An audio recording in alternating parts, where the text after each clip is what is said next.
The red lights are on. And we're away. Stouffer gets a great start. Waters tries to go with him, but Wayne Maxwell is going to dispute it all the way up to turn 1. As they pull into turn 1, Glenn Allerton has got a ripper start on the BMW. Well, Robbie Bugden was trying to push his way through there and got boxed in, so he couldn't get through into from the front guys. But yeah, Glenn Allerton certainly got a good start. But Jamie Stouffer looks like he's in the lead. Jamie Stouffer looks like he's leading from from Glenn Allerton, who for the first time this year, by his own admission, he has been getting shocking starts. Sits up into second place. Here comes Maxwell early on, down on the inside of Josh Waters, down into turn 3. Runs a fraction wide. Can Waters come back on the inside? Not enough room. The Wayne train is going very quickly early. But look at Stouffer. He's starting to stretch out a lead at the front. He certainly is, and that's what Jamie wants to do. He wants to pull a gap and get out of that race that's going to happen behind him. And this first lap there, that's just probably settling in a little bit, but Glenn Allerton got a good start there on the BMW. He's got an excellent start, and he's all pumped up for a big performance this weekend. Of course, as we said, a lot of new sponsors coming on board late in the season. He's probably been pumping the No Fear energy drinks into him before this race, and he'll be boiling over right at the moment as he sits in second place. Wayne Maxwell in third, Josh Waters in fourth, Ben Attard in fifth. Bo Beaton's got a great start on the race and Suzuki in sixth place. Then it's Robbie Bugden and Nick Waters. No surprise to see him up in the top 8, getting the better of Lyndon McGee early on in this race. McGee's in ninth, and they're going to have a fantastic battle, you can just tell. But Chaz Hearn is also involved in that as well, but he's got the championship to think about as well. 6 points going into this round. Lyndon should get the point for pole position for the stock category. Jamie just had a massive near get-off, almost the high side coming out of turn 3. They're pushing very hard, very early. It looked like he ran a little bit wide and got on the gas really hard and flicked himself out of the seat. And that's him back into third place now. We can tell they look exactly the same, but the foot off from Wayne Maxwell indicates that it is now Wayne Maxwell sitting in second place. Jamie Stouffer's gone back to third. Josh Waters in fourth place, but Glenn Allerton, the reigning Australian champion, leads this race with Ben Nicholson on bike number 5, has crashed at turn 1. The rider is up and A-OK, but we've got a yellow flag, so no overtaking down into turn 1. I'll tell you what, Jamie did an unbelievable job to stay on top of that motorcycle as he nearly got flicked over the top of it.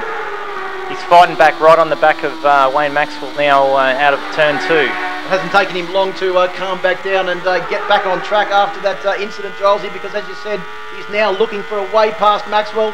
Gets a great drive out of turn 2, goes up the inside. I don't know if Wayne Maxwell thinks that that's a really good idea or not, but Stouffer once again out of turn 3, the scene of where he did it last time, a lot smoother this time.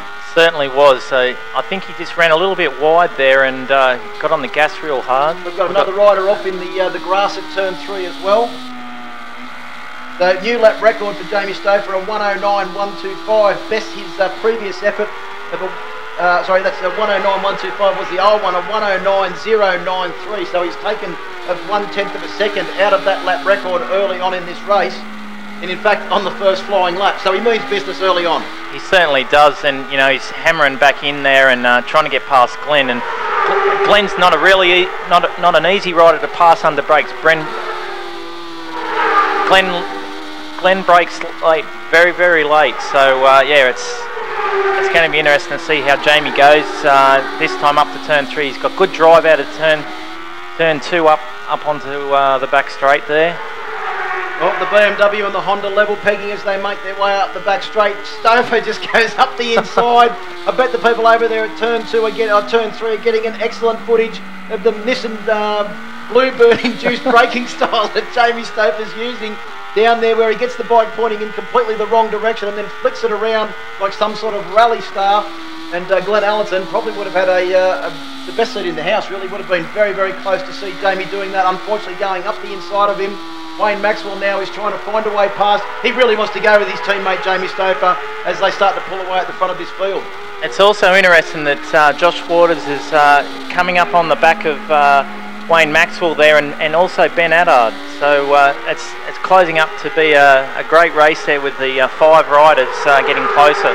Well, what Ben Haddad has got his wish. When I spoke to him this morning, he said, I just want to get away with the leaders, and if I can get away with them, I'm confident that I can go with them. And that's exactly what he's doing at the moment, as they all wheel stand on the way out of turn one, across those undulations that we spoke of yesterday. Then they have to get the front wheel back down to get this all-important drive out of turn two and along the back straight. Stouffer now is breaking the air for everyone. Allerton, is he too far behind Gilesy to take advantage of the slipstream? He certainly is. You know, he got good drive out of turn two there, but you know, the Honda's actually of Jamie's motorcycle there is actually pulling a little bit away from him. So they've actually got the Honda going very well this weekend.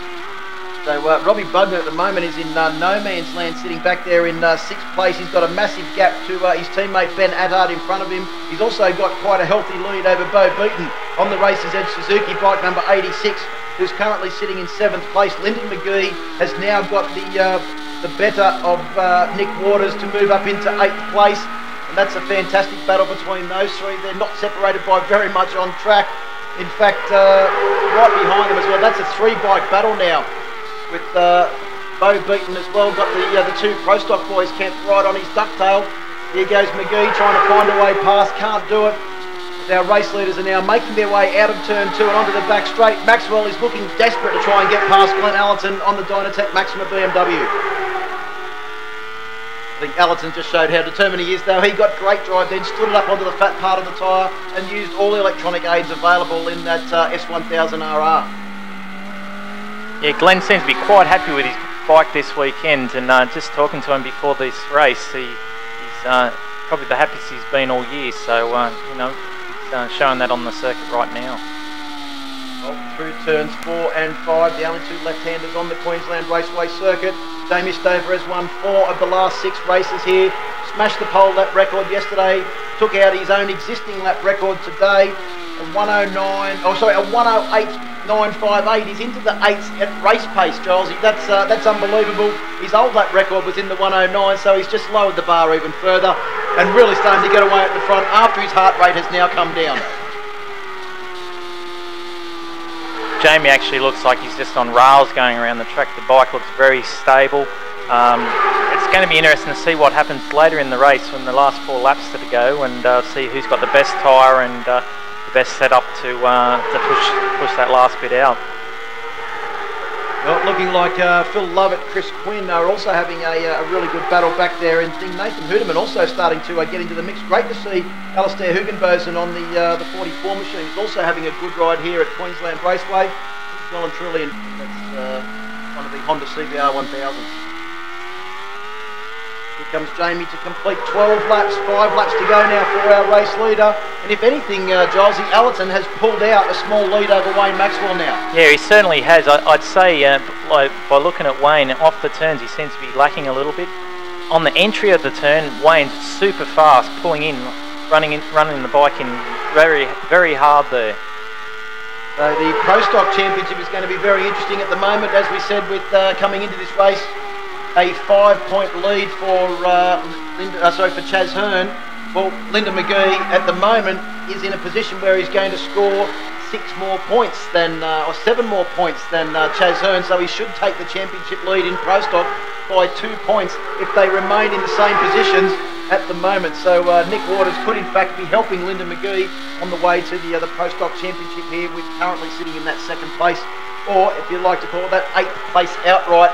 Our 2 leading Pro Stock riders in 7th, 8th, and Chaz Hearn currently sitting in 10th. Right behind him is Chris Quinn, then it's Ben Henry. Phil Lovett, the 3-time winner of the Pink Desert Race, in position number 13. Nathan Huderman, the evergreen Murray Clark in 15th, and Alistair Hugenbosen in position number 16. Last lap, 109.426 for Jamie Stouffer, a 109.759 for Glenn Allerton, a 109.474, so 3/10 faster for Wayne Maxwell on that last lap, a 9.747 for Josh Waters, and a 9.6 for Ben Haddad. So there is only, literally, Gilesy, 3/10 of a second in the lap times between 2nd, 3rd, 4th and 5th place. Jamie's actually pulled a bit more of a gap out there. I think they're, you know, between Glenn and Wayne, they're dicing fairly hard there, and they sort of slow themselves up a little bit. 1.5 seconds is the gap between the 2 riders in first and second place at the moment, with Stouffer, as you said, eking out a little bit more of a gap over Jamie Stouffer, over Glenn Allerton. But here comes Maxwell. He's Wayne's getting a really good drive out of that last turn, the left-hander, and I think he's shaped himself up to plan a move on that the closing last two laps. He's just got to get himself close enough. Like he's losing a bit off the turns, and that's where he's lacking.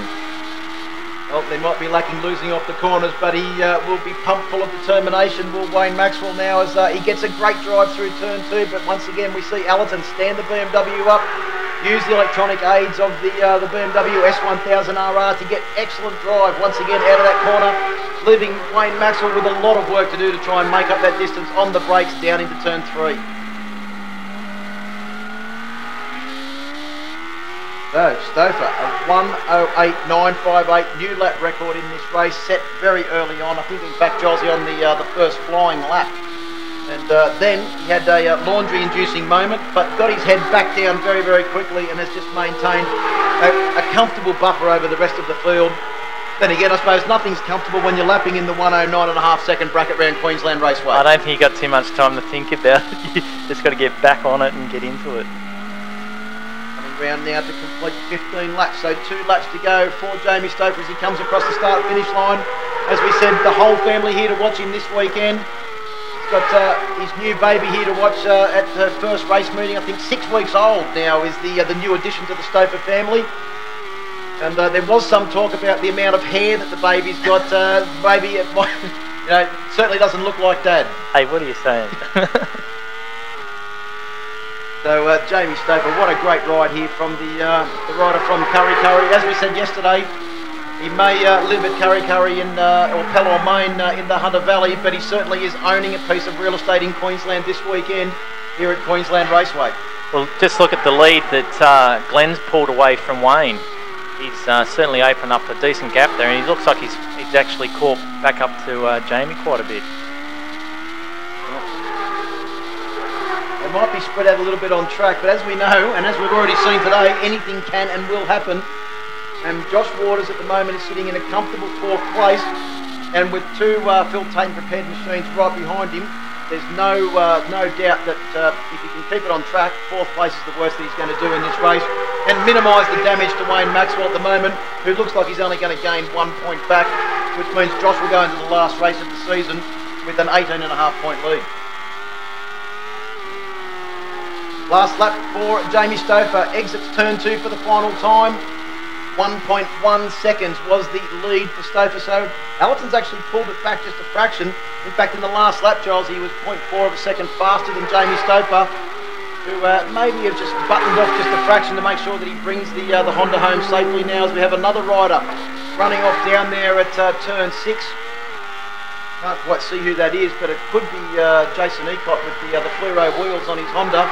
So yellow flags at turn 6. That's going to thwart Wayne Maxwell if he thought he was going to be close enough to have a go at Glenn Allerton, but I don't think he's close enough as they make their way onto the straight onto the last straight for the final time. So Stouffer through the final corner now and makes his way out onto the start-finish straight. Jamie Stouffer will take victory from Glenn Allerton. Wayne Maxwell will finish in 3rd as a rider makes his way out onto the track. Wayne lucky he had a tight line there, as Ecott, sure he was lucky to get not taken out there. Congratulations to Jamie Stouffer, congratulations to Glenn Allerton for 2nd place, congratulations to Wayne Maxwell for 3rd. Josh Waters takes 4th. That will put him up to 264 points in the championship, 246 for Wayne Maxwell, and as we predicted, 18-point championship lead